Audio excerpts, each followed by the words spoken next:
क्या हो अगर किसी को ऐसे व्यक्ति का कॉल आए जिसकी मृत्यु आज से 30 साल पहले हो चुकी है और अब उस व्यक्ति को पता है कि उसकी मृत्यु कैसे होगी, तो क्या वो अपनी मृत्यु का समय टाल पाएगा?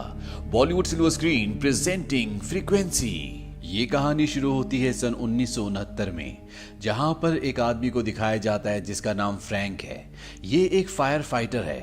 फ्रैंक की पत्नी का नाम जूलिया है जो कि नर्स है, और उसका एक बेटा है जिसका नाम जॉन है। ये अभी 6 साल का है। फ्रैंक अपने परिवार के साथ बहुत खुश है, और एक दिन जब वो अपने घर के बाहर होता है तो वो आसमान में देखता है कि रंग बिरंगी कई सारी तरंगे होती हैं। इन तरंगों को ऑरोरा बोरेलिस कहा जाता है, जो कई सालों में एक बार देखने को मिलती है। धीरे धीरे वक्त बीतता है और वक्त आता है सन 1999 का। फ्रैंक का बेटा जो 6 साल का था, जिसका नाम जॉन था, अब वो बड़ा हो चुका है, लेकिन उसकी जिंदगी में कोई भी खुशी नहीं है। उसकी गर्लफ्रेंड भी उसे छोड़कर जा चुकी है। और जॉन के पिता फ्रैंक की मृत्यु सन 1969 में, उस रात के कुछ दिनों बाद, जिस रात उन्होंने अपने घर की छत पर तरंगे देखी थी, एक एक्सीडेंट में हो गई थी। जॉन इस घर में अब अपनी मॉम के साथ रहता है। एक दिन जॉन का दोस्त और उसका छोटा बेटा इस घर में आते हैं, और जॉन के दोस्त का बेटा उसका कुछ पुराना सामान निकालता है, और वो सामान में देखता है कि जॉन के डैड का एक पुराना रेडियो भी होता है, जो उस जमाने में इंफॉर्मेशन लेने और देने के लिए इस्तेमाल किया जाता था। उस जमाने में इस रेडियो को रखने के लिए खास लाइसेंस की जरूरत होती थी, पर आज इसकी कोई कीमत नहीं है। दुनिया के लिए सिर्फ ये कबाड़ा है। जॉन का दोस्त इसे ऑन करता है और तभी उसकी पत्नी आ जाती है, इसीलिए जॉन के दोस्त को और उसके बेटे को यहाँ से जाना पड़ता है। जॉन अकेला बैठकर टीवी देख रहा होता है, और तभी टीवी पर न्यूज आती है कि आजकल आसमान में अरोरा बोरेलिस तरंगे देखने को मिल रही हैं, और ऐसा पूरे 30 साल बाद हो रहा है। ये वही तरंगे हैं जो आज से 30 साल पहले जॉन के पिता फ्रैंक ने अपने घर के ऊपर देखी थी। और इसके कुछ ही पल बाद जॉन के दोस्त ने अभी अभी जॉन के पिता फ्रैंक का जो रेडियो निकाला था, उस पर किसी की आवाज आना शुरू हो जाती है। जॉन उस आदमी से बात करता है। जॉन को नहीं पता कि दूसरी तरफ कौन है। वो आदमी बेसबॉल के कैसे मैच के बारे में बात करता है जो आज से 30 साल पहले हो चुका है, जो जॉन ने अपने बचपन में देखा था। वो आदमी कहता है कि कल जो मैच होगा उसमें हमारी टीम कभी हार ही नहीं सकती। जॉन कहता है कि उस टीम में हार हुई थी, और वो ये भी बताता है कि टीम कैसे हारी थी। वो आदमी उसकी बात को सीरियस नहीं लेता। पर यहाँ पर एक बात बहुत अजीब होती है। दोनों तरफ टीवी पर न्यूज चल रही होती है, और ये न्यूज होती है ऑरोरा बोरेलिस तरंगों के बारे में। एक तरफ जहाँ जॉन है वहां पर कलर टीवी है, और दूसरी तरफ जो अनजान आदमी है वहां पर ब्लैक एंड व्हाइट टीवी है। ऐसा लगता है कि ये कोई और जमाना है। अब अगले दिन वही आदमी एक बार फिर से जॉन से संपर्क करता है, और वो कहता है, तुमने कैसे किया? मैच के बारे में जो तुमने बताया था वो सब कुछ वैसे ही हुआ। जॉन उस अनजान आवाज से कहता है कि शायद तुम मुझसे मजाक कर रहे हो। जिस मैच के बारे में तुम कल बात कर रहे थे वो 30 साल पहले हो चुका है, और उस मैच को मैंने अपने घर से देखा था। और वो उसे अगले मैच के बारे में भी बताता है कि अगले मैच में क्या होगा। तभी उस आदमी के कमरे में जो जॉन से रेडियो पर बात कर रहा होता है, एक बच्चा आता है। ये उसका बेटा है। उसका बेटा बोलता है, डैडी कमरे में चलिए। उसके डैडी कहते हैं कि लिटिल चीफ तुम चलो, मैं अभी आया। और जब दूसरी तरफ जॉन लिटिल चीफ सुनता है तो पूरी तरह से हैरान हो जाता है, क्योंकि उसके डैड भी उसे लिटिल चीफ कहा करते थे। इसके बाद जॉन उस आदमी का नाम पूछता है। वो कहता है कि मेरा नाम फ्रैंक है, और जॉन के डैड का नाम भी फ्रैंक था। जॉन उस आदमी से उसका एड्रेस पूछता है, और वो वही एड्रेस बताता है जिस एड्रेस पर इस वक्त जॉन बैठा हुआ है। जॉन ये सब सुनकर पूरी तरह से हैरान होता है। जॉन उस आदमी से पूछता है कि तुम जानना चाहते हो कि मुझे मैच के बारे में कैसे पता? वो कहता है कि हाँ। जॉन उसे बताता है कि आज से 30 साल पहले मैंने इसी घर में, जहां पर मैं इस वक्त हूँ, जो एड्रेस तुमने बताया था, वहां पर उस मैच को देखा था। और मेरे पिता का नाम फ्रैंक यानी कि फ्रांसिस पैट्रिक सोलोमन है, और वो बेसबॉल के एक बहुत बड़े फैन थे। और वो गाना भी बताता है जो उसके पिता उसे सोते हुए सुनाते थे।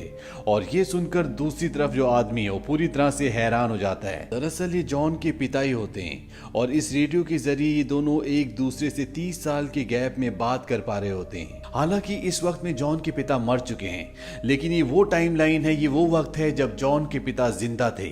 और आज से ठीक एक दिन बाद यानी कि कल जॉन के पिता की एक एक्सीडेंट में मौत हो जाएगी। लेकिन ना जॉन को यकीन है, ना जॉन के पिता को यकीन है कि ये दोनों एक दूसरे से बात कर रहे हैं। और तभी जॉन के पिता जो सिगरेट पी रहे होते हैं, उनके हाथ से वो गिर जाती है और टेबल जल जाता है, जिसकी वजह से जॉन जिस वक्त में होता है यानी कि आज से 30 साल बाद, वहां पर भी टेबल पर काला निशान आ जाता है। और ये देखकर जॉन पूरी तरह से हैरान हो जाता है। वो अपने पिता फ्रैंक से पूछता है कि आपने टेबल जलाई? मैं देख सकता हूँ। और जब फ्रैंक की सारी बातें सुनते हैं तो उन्हें लगता है कि उन पर कोई नजर रख रहा है, और वो उसे धमकी देते हैं कि अगर तुमने मेरे बेटे या मेरे परिवार को कुछ करने की कोशिश की तो मैं तुम्हें जिंदा नहीं छोड़ूंगा। जॉन कहता है कि आप तो खुद 30 साल पहले मर चुके हैं। फ्रैंक पूछता है कि मैं कब मरा था। जॉन बताता है ठीक आज से एक दिन बाद यानी कि कल एक लड़की को बचाते हुए आपकी जान चली गई थी। आपके सीनियर ने कहा था कि अगर आपने दूसरा रास्ता अपनाया होता तो आपकी जान बच सकती थी। फ्रैंक अपने बेटे जॉन की बातों पर बिल्कुल भी विश्वास नहीं करता। दरअसल ये दोनों के दोनों इस वक्त एक ही घर पर और एक ही टेबल पर बैठे हुए हैं, लेकिन ये दोनों अलग अलग टाइम लाइन्स पर हैं। अगले दिन फ्रैंक अपने काम पर जाता है और जब वो बेसबॉल का मैच देख रहा होता है तो इस मैच में भी सब कुछ वही हो रहा होता है जो जॉन ने उसे बताया था। वो पूरी तरह से हैरान और खामोश होते हैं और तभी उन्हें इन्फॉर्मेशन मिलती है कि एक बिल्डिंग में आग लग गई है और जब वे वहां जाते तो इन्हें पता चलता है कि बिल्डिंग के अंदर एक लड़की है। जॉन के पिता फ्रैंक उसे बचाने के लिए जाते हैं और जब वहां से वो निकल रहे होते हैं तो उन्हें अपने बेटे जॉन की बात याद आती है कि अगर उन्होंने दूसरा रास्ता अपनाया होता तो उनकी जान बच जाती, और जिस रास्ते से वो जा रहे होते हैं वो उसे नहीं अपनाते और दूसरे रास्ते से निकलते हैं, जिस वजह से उनकी जान बच जाती है यानी कि उनकी मृत्यु नहीं होती। वहीं दूसरी तरफ ठीक 30 साल बाद जहां पर जॉन जवान है वो अपने दोस्तों के साथ बार में बैठा होता है और उसके दिमाग में और कई नई यादें बनना शुरू हो जाती हैं जहां पर उसके पिता जिंदा होते हैं। और वो अपने दोस्तों से कहता है कि मेरे पिता की किसी एक्सीडेंट में मौत नहीं हुई थी। उसके दोस्त बोलते हैं कि तुम क्या कह रहे हो, तुम्हारे पिता की मृत्यु आज से 10 साल पहले लंग कैंसर से हुई थी क्योंकि वो बहुत ज्यादा सिगरेट पीते थे।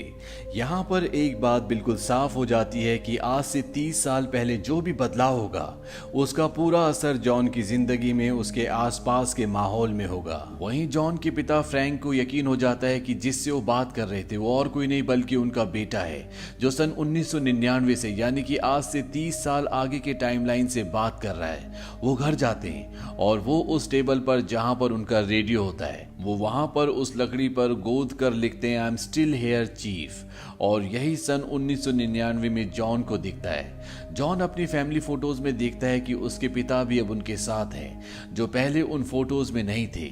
यहाँ पर जॉन और उसके पिता आपस में बहुत बातें करते हैं। जॉन अपने पिता से बात कर कर बहुत खुश है, बहुत इमोशनल हो जाता है और वो अपने पिता को बताता है कि उसके दिमाग में 2 यादें हैं। एक वो याद जब उसने अपने पिता को बचपन में खो दिया था और दूसरी वो याद जब उसने अपने पिता के साथ यहाँ पर बहुत सारा वक्त बिताया था। वो अपने पिता को ये भी कहता है कि आपको सिगरेट छोड़नी होगी नहीं तो आगे चलकर आपको लंग कैंसर हो जाएगा, और उसके पिता इस बात के लिए भी अवेयर हो जाते हैं। वो अपने डैड को ये भी बताता है कि अब वो एक पुलिस वाला है।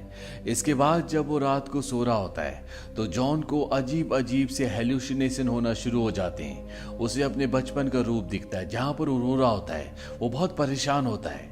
जॉन को कुछ भी समझ नहीं आता और अगले दिन जब वो पुलिस स्टेशन जाता है तो उसका सीनियर उसे कंकाल का फोटो दिखाता है और वो कहता है कि किसे पता था कि नाइटिंगेल केस की एक और शिकार मिलेगी। ये 10वीं है। नाइटिंगेल 60 और 70 के दशक में नर्सों का कत्ल किया करता था और आज तक वो पकड़ा नहीं गया और ना ही किसी ने उसका चेहरा देखा है। और जब जॉन सुनता है कि उसने 10 मर्डर किए हैं तो पूरी तरह से हैरान हो जाता है। वो कहता है नाइटिंगेल ने सिर्फ 3 कत्ल किए थे। उसका सीनियर कहता है तुम क्या कह रहे हो, तुम खुद इन फाइलों को कई बार देख चुके हो। और जब जॉन एक बार फिर से उन फाइल्स को देखता है तो उन फाइल्स में एक फाइल उसकी मॉम की भी होती है जिसका कत्ल भी उस साइको किलर ने किया है जिसे नाइटिंगेल कहते हैं। उसका असली नाम भी कोई नहीं जानता। ये देखकर वो पूरी तरह से हैरान हो जाता है और समझ जाता है कि ये सब इसलिए हुआ है क्योंकि इन्होंने टाइमलाइन में छेड़छाड़ की है। उसने अपने पिता को बचाया है। वो सीधा घर जाता है और वो अपनी फैमिली फोटोज देखता है और उसकी फैमिली फोटोज में जहां पहले उसके पिता नहीं थे अब उसकी मॉम नहीं है क्योंकि वो सालों पहले मर चुकी है। इसके बाद एक बार फिर से वो अपने डैड से बात करता है जो कि सन 1969 में है। वो अपने डैड को बताता है कि हमने कुछ ऐसा गलत किया है जिसकी वजह से मम्मा अब जिंदा नहीं है। 22 अक्टूबर सन 1969 को उनका किसी ने मर्डर कर दिया। फ्रैंक अपने बेटे से पूछते कैसे। वो उन्हें बताता है कि नाइटिंगेल नाम का एक सीरियल किलर था जो कभी पकड़ा नहीं गया। एक दिन पहले तक पुलिस की रिपोर्ट के हिसाब से उसने सिर्फ 3 औरतों को मारा था और वो तीनों की तीनों नर्सिस थी, लेकिन अब पुलिस की रिपोर्ट के हिसाब से उसने 10 औरतों को मारा है और उसमें एक मामा भी है। लेकिन जिस तारीख को उस सीरियल किलर ने जॉन की मॉम को सन 1969 में मारा था यानी कि 22 अक्टूबर, अभी अभी उसे आने में पूरा 1 हफ्ता है, यानी कि 1 हफ्ते बाद उसकी मॉम की वहां पर मृत्यु हो जाएगी। जॉन अपने डैड फ्रैंक से कहता है कि अगर हमने उस सीरियल किलर को नहीं पकड़ा तो जिंदगी भर ये गिल्ट हमारे साथ रहेगा। फ्रैंक अपने बेटे से कहता है कि सब हुआ कैसे। जॉन अपने डैड को बताता है कि कुछ तो ऐसा हुआ है जिसकी वजह से सब कुछ बदल गया। आपने कल क्या किया था? फ्रैंक उसे बताता है कि पहले मैंने कल तुम्हें साइकिल चलाना सिखाया और जब तुम सो गए उसके बाद मैं हॉस्पिटल तुम्हारी मॉम से मिलने के लिए गया। और वो दोनों समझ जाते हैं कि हॉस्पिटल में कुछ ऐसा हुआ जिसकी वजह से ये पूरा घटनाक्रम बदल गया, क्योंकि जिस टाइमलाइन में फ्रैंक की मृत्यु हुई थी उस टाइमलाइन में उस वक्त जिस वक्त फ्रैंक अपनी पत्नी से मिलने गया था वो हॉस्पिटल में नहीं थी, बल्कि वो उस जगह थी जहां पर फ्रैंक की मृत्यु हुई थी। और ये दोनों समझ जाते हैं कि हॉस्पिटल में कुछ तो ऐसा हुआ है जिस वजह से सीरियल किलर ने 7 और नर्सिस को मारा, लेकिन इन दोनों को इस बारे में कोई भी इंफॉर्मेशन नहीं होती। जॉन अपने डैड को कहता है कि हमें उस सीरियल किलर को पकड़ना होगा, नहीं तो हमारे दिल में जिंदगी भर गिल्ट रहेगा कि हमारी वजह से 7 और फीमेल्स मारी गई और एक उनमें से मेरी मॉम भी है। दरअसल जॉन के पास हर एक मर्डर की फाइल होती है, उसकी पूरी डिटेल होती है और वो कहता है कि कल वो अपना चौथा मर्डर करेगा, हमें किसी भी तरह से उसे बचाना होगा। वो अपने डैड को बताता है कि कल वो बार में आएगी और 1 घंटे बाद वो बार के पीछे जाती है जहां पर उसका मर्डर हो जाता है। और अब फ्रैंक भी उस बार में पहुंच जाता है। वहां पर वो नर्स उसे दिख जाती है जो अपनी दोस्तों के साथ होती है और फ्रैंक भी उनके बीच में बैठ जाता है। और सन 1999 में जॉन देखता है कि जिस लेडी का चौथे नंबर पर कत्ल हुआ था उसकी फाइल वहां से गायब हो चुकी है, यानी कि उसका मर्डर हुआ ही नहीं। वो वापस घर आता है और रेडियो पर अपने डैड से बातें करता है। वो अपने डैड से कहता है कि आपने कर दिखाया, उसका जो 5वां शिकार था वो कल होगा। और वो अपने डैड को उस जगह जाने के लिए कहता है। उसके डैड वहां पहुंच जाते हैं और जो हत्यारा यानी कि साइको किलर होता है उसे पता चल जाता है कि फ्रैंक उसका पीछा कर रहा है। और जब फ्रैंक वॉशरूम में होता है तो वो हत्यारा उनके ऊपर हमला कर देता है, जिस वजह से फ्रैंक बेहोश हो जाते हैं। इसके बाद हत्यारा उनकी जेब से वॉलेट निकालता और वॉलेट से लाइसेंस निकालकर अपनी जेब में रख लेता है। वो उनका वॉलेट वहीं फेंक देता है और इसके बाद वो फ्रैंक को मारने वाला होता है कि तभी वहां पर 2 लड़के आ जाते हैं, इसीलिए वो उन्हें बिना मारे वहां से निकल जाता है। कुछ देर बाद फ्रैंक को होश आता है और वो उस जगह जाता है जहां पर हत्यारे ने 5वीं लेडी को मारा था, लेकिन वो उसे नहीं बचा पाता क्योंकि जब तक वहां पहुंचता है वो हत्यारा उसका कत्ल करके वहां से जा चुका होता है। इस बात से फ्रैंक को बहुत दुख होता है। वो वापस अपने घर आता है और रेडियो पर अपने बेटे से सन 1999 में बात करता है। वो अपने बेटे को कहता है कि मैं उसे बचा नहीं पाया। जॉन अपने पिता से कहता है कि अब हम कुछ नहीं कर सकते, हम समय में वापस नहीं जा सकते। फ्रैंक अपने बेटे को बताता है कि अब उस हत्यारे के पास हमारा एड्रेस है क्योंकि उसके पास मेरा लाइसेंस है। जॉन कहता है कि आपका वॉलेट ले गया? वो कहते हैं कि नहीं, वॉलेट उसने वहीं फेंक दिया, लेकिन वो उसमें से लाइसेंस निकाल कर ले गया। ये सुनने के बाद जॉन अपने डैड से पूछता है कि वॉलेट कहाँ है। उसके डैड कहते हैं कि वॉलेट मेरे पास है। जॉन कहता है कि हम इस केस को सॉल्व कर सकते हैं। उस वॉलेट में हत्यारे की उंगलियों के निशान है। आप उस वॉलेट को किसी प्लास्टिक बैग के अंदर रखकर ऐसी जगह रख दीजिए जहां पर अगले 30 साल तक कोई भी उसे देख ना पाए। और फ्रैंक ऐसा ही करते हैं। वो उस वॉलेट को एक प्लास्टिक के बैग के अंदर रखकर घर की एक ऐसी जगह पर रख देते हैं जहां पर कोई नहीं देख सकता, और वो जगह वो रेडियो पर अपने बेटे को बता देते हैं। और जब जॉन उस जगह देखता है तो वहां पर वो वॉलेट मिल जाता है, यानी कि पिछले 30 सालों से ये वॉलेट यहाँ पर है। और वो उस वॉलेट से उस हत्यारे की उंगलियों के निशानों को निकाल कर ये जान जाता है कि ये निशान किसके हैं। इस आदमी का नाम जैक शेपर्ड होता है और ये एक पुलिस वाला होता है। और अब जॉन उससे मिलने के लिए जाता है। वो एक बार में होता है, लेकिन अब वो पुलिस की जॉब छोड़ चुका है। वो एक प्राइवेट डिटेक्टिव है और जॉन उसे बताता है कि 60 के दशक में एक केस था जिसे नाइटिंगेल केस कहा जाता था और उसका कातिल आज तक पकड़ा नहीं गया, लेकिन अब वो ज्यादा दिन तक बच नहीं पाएगा। दरअसल वो उसे डायरेक्टली बता देता है कि वो कातिल तुम हो, और ये कहकर वो बाहर से सीधा घर आता है और सन 1969 में अपने डैड फ्रैंक से बात करता है और वो उन्हें कातिल का पता और उसका एड्रेस बता देता है। लेकिन तभी सन 1969 में पुलिस फ्रैंक के घर आ जाती है। दरअसल जिस चौथी लेडी का कत्ल हुआ था जिसे फ्रैंक नहीं बचा पाया था, उसके पास उसका लाइसेंस मिला था जो हत्यारा उसकी जेब से निकाल कर ले गया था। और अब पुलिस को यकीन है कि ये कत्ल फ्रैंक ने किया है। और जब फ्रैंक ये सारी बातें रेडियो में अपने बेटे जॉन को बताता है तो पुलिस वाला उसे वहां से ले जाना चाहता है और इसी धक्का मुक्की में रेडियो नीचे गिर जाता है, जिस वजह से रेडियो खराब हो जाता है। और अब सन 1969 में जिस पुलिस वाले ने फ्रैंक को गिरफ्तार किया है, जो उसका दोस्त भी है, वो उसे कहता है कि अगर तुम्हारे ऊपर ये कत्ल साबित हुआ तो बाकी कत्लों के लिए भी तुम्हें आरोपी माना जाएगा, इसीलिए मुझे सब कुछ सच सच बताओ। और वो उसे सब कुछ सच बता देता है। वो कहता है कि जो सीरियल किलर है वो एक पुलिस वाला है जिसका नाम जैक शेफर्ड है, और ये सब मुझे मेरे बेटे ने भविष्य से बताया है, जिससे मैं रेडियो के थ्रू बात करता हूँ। वो पुलिस वाला कहता है कि कैसे मैं इन बातों पर विश्वास कर सकता हूँ। फ्रैंक कहता है कि अभी जो बेसबॉल का मैच होने वाला है, मैं उसके बारे में जो बताऊंगा उस मैच में वैसे ही होगा। और वो उस मैच के बारे में बहुत सारी बातें बताता है, लेकिन उसके दोस्त पुलिस वाले को उस पर विश्वास नहीं होता। तभी वहां पर फ्रैंक की पत्नी भी आ जाती है, और ये पुलिस वाला जो फ्रैंक की पत्नी को जानता है, ये उसका भी दोस्त है, उससे बात करने चला जाता है। यहाँ पर बेसबॉल के मैच की वजह से बहुत ज्यादा शोर होता है, इसीलिए वो दोनों रेस्टोरेंट जाते हैं। वहीं जिस सेल में फ्रैंक को बंद किया होता है वहां पर जैक आ जाता है, क्योंकि जैक को भनक लग गई होती है कि इसे पता चल चुका है कि मैं ही कातिल हूँ, और वो उसे गोली मारने वाला होता है कि तभी उस सेल के अंदर एक पुलिस वाला आ जाता है। फ्रैंक उसे कहता है कि मुझे मारना चाहता है, लेकिन जैक उस पुलिस वाले को अपना पुलिस का आईडी दिखाता है, इसीलिए उसे उस पर शक नहीं होता। और इससे पहले कि वो उसे दोबारा मारता, फ्रैंक फायर अलार्म के सामने आग जला देता है, जिससे चारों तरफ पानी गिरना शुरू हो जाता है, और वो यहाँ से भाग जाता है।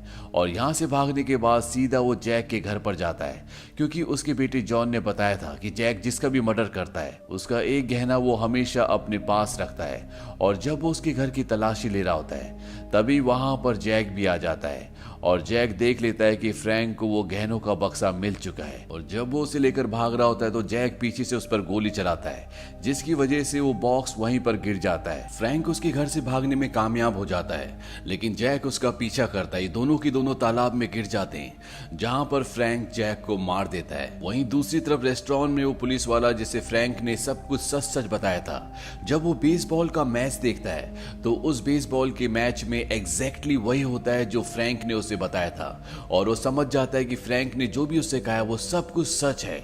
इसीलिए वो जैक के घर पर जाता है, और वहां पर उसे वो सारी ज्वेलरी मिल जाती है जो जैक ने लड़कियों को मारने के बाद अपने पास रखी थी। और वो पुलिस वाला समझ जाता है कि जैक ही अपराधी है। वो जैक की लाश को तालाब में ढूंढते हैं, लेकिन उन्हें लाश नहीं मिलती। फ्रैंक घर पर वापस आकर रेडियो ठीक करता है, और एक बार फिर से अपने बेटे से बातें करना शुरू करता है। जॉन अपने पिता को कहता है कि अगर तुमने उस हत्यारे को मार दिया तो मैं अपनी मॉम को फोटो में क्यों नहीं देख सकता। दरअसल उसकी मॉम अभी भी फोटो में नहीं होती, और ना ही जॉन की यादें बदली होती हैं। लेकिन इससे पहले कि ये दोनों कुछ सोच और समझ पाते, सन 1969 में फ्रैंक के ऊपर जैक हमला कर देता है। दरअसल वो जिंदा होता है, और यहाँ सन 1999 में जैक का ही वो रूप जो बूढ़ा है वो जॉन के ऊपर हमला कर देता है, क्योंकि जॉन ने रेस्टोरेंट में उसे कहा था कि नाइटिंगेल मर्डर केस के पीछे तुम ही हो, और बहुत जल्द तुम सलाखों के पीछे होंगे। अब सन 1969 में फ्रैंक के ऊपर और सन 1999 में जॉन के ऊपर दोनों ही जगह जैक हमला कर रहा है। और वो सन 1999 में जहां पर फ्रैंक का बेटा जॉन है, जैक उसका गला पकड़कर दूसरे हाथ से उसे गोली मारने वाला होता है कि तभी सन 1969 का जो फ्रैंक होता है वो सन 1969 में जहां पर जैक जवान है उसके हाथ में गोली मारता है, जिससे उसका हाथ फट जाता है। जैक वहां से भाग जाता है, और सन 1999 में ये दिखाया जाता है कि जैक का हाथ अपने आप ही गलना शुरू हो जाता है, और साथ ही साथ घर की सारी चीजें अपने आप ही बदलना शुरू हो जाती है, क्योंकि पास्ट पूरी तरह से बदल चुका है।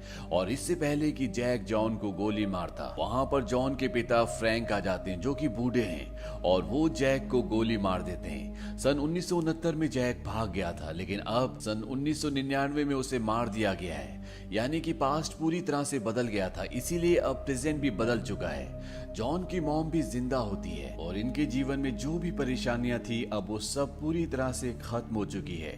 जॉन जिसका अपनी गर्लफ्रेंड से ब्रेकअप हो गया होता है, अब वो उसकी वाइफ होती है, और उसका एक बेटा भी होता है। और इसी के साथ ये कहानी, ये फिल्म यहीं पर खत्म हो जाती है। इस कहानी में कुछ ऐसी बातें हैं जो आपको जानना समझना जरूरी है, जैसे कि जब जॉन ने अपने पिता फ्रैंक को मरने से बचाया तो पूरा अतीत कैसे बदल गया, कैसे उस कातिल ने जिसका नाम जैक था, जिसने सन 1999 तक मात्र 3 कत्ल किए थे, कैसे उसने 10 कत्ल किए। दरअसल जब फ्रैंक की मृत्यु हुई थी उस दिन फ्रैंक की पत्नी हॉस्पिटल से, जो कि हॉस्पिटल में नर्स थी, वो जल्दी निकल जाती है, लेकिन जब फ्रैंक की मृत्यु नहीं होती तो वो हॉस्पिटल में रहती है, और वहां पर एक मरीज को दिखाया जाता है जिसे डॉक्टर गलती से गलत दवा देने वाला होता है, और अगर उसे वो दवा दे देता तो उसकी मृत्यु हो जाती। और ये मरीज और कोई नहीं बल्कि जैक होता है, जो अब तक 3 कत्ल कर चुका होता है। फ्रैंक की पत्नी डॉक्टर को दवा देने से रोक देती है, जिस वजह से उसकी मृत्यु नहीं होती और आगे चलकर वो 10 और कत्ल करता है और पूरा अतीत बदल जाता है। दूसरा सवाल ये कि कैसे जॉन और उसके पिता फ्रैंक 30 साल के अंतराल में एक दूसरे से बात कर पाते हैं। दरअसल ये सब कुछ अरोरा बोरेलिस तरंगों की वजह से होता है, जिस वजह से पृथ्वी के जो इलेक्ट्रॉन्स होते हैं वो बहुत ज्यादा हाई चार्ज हो जाते हैं और 30 साल में ये सिर्फ 2 बार हुआ था और एक यही कारण था कि ये दोनों पिता और बेटे एक दूसरे से 30 साल के अंतराल में बात कर पा रहे होते हैं। हालांकि रियल लाइफ में इसका कोई अस्तित्व नहीं है, लेकिन फिल्म में एक कहानी बनाने के लिए इसे दर्शाया गया है। तीसरा ये कि सन 1969 से सन 1999 में फ्रैंक कैसे आता है। आपको याद होगा जब फ्रैंक ने जैक के हाथ में गोली मारी थी, तो सन 1999 में जॉन के घर पर सब कुछ बदल जाता है। दरअसल फ्रैंक को पता होता है कि दूसरी बार उसकी मृत्यु लंग कैंसर से होने वाली थी, इसीलिए वो सिगरेट पीना छोड़ देता है और जब वो पास्ट में मरा ही नहीं तो वो फ्यूचर में कैसे मर सकता है। इसीलिए सन 1999 में वो आकर जैक को गोली मार देता है। तो ये थी पूरी कहानी फ्रीक्वेंसी मूवी की। ये मूवी ईयर 2000 में रिलीज हुई थी। IMDb पर इसकी रेटिंग है 7.3। इस मूवी का बजट था $31 मिलियन और बॉक्स ऑफिस पर इसने कमाई की थी $69 मिलियन की। उम्मीद करते हैं कि ये कहानी आपको पसंद आई होगी।